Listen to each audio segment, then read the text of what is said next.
Hi, Chad Imhoff here. We're going to spend a little bit more time this week talking about some interventions that we can use, that you can use in session this week to open up emotional space. So let's dive into this. As I'm thinking about opening up emotional space, I want to talk a little bit about how do we do that, right? So we've noticed something that's happening in our session. We notice emotion kind of has come alive. We felt it in our own gut, kind of see maybe a look on their face.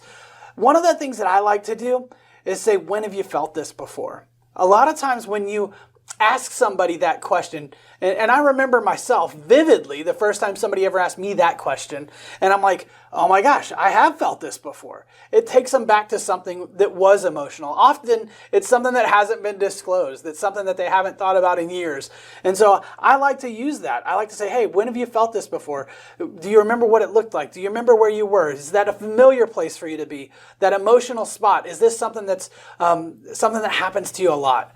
When we get that kind of energy in the room, it allows for these new emotional experiences to emerge. It kind of gives us more juice, so to speak, in the room. So if we can do that, it really does help.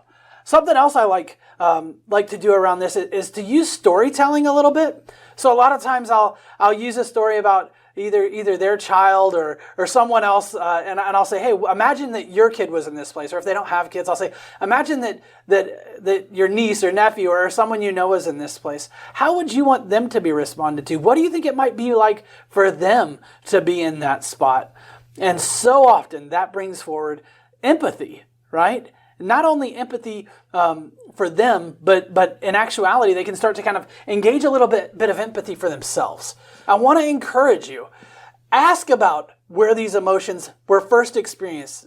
See if we can find out if these emotions are familiar, right? So often people live in these hard emotional places and never get to put words to them and never get responded to in them. And that is our goal when we're opening up this emotional space. We want to get it alive, we want to get it active and get it responded to. Not just so that we see pain, but so that the pain can be comforted. We get better together, you guys. Thank you for sharing this journey with me. I look forward to it next week. Go do this. Go look for the pain and see if we can get it responded to.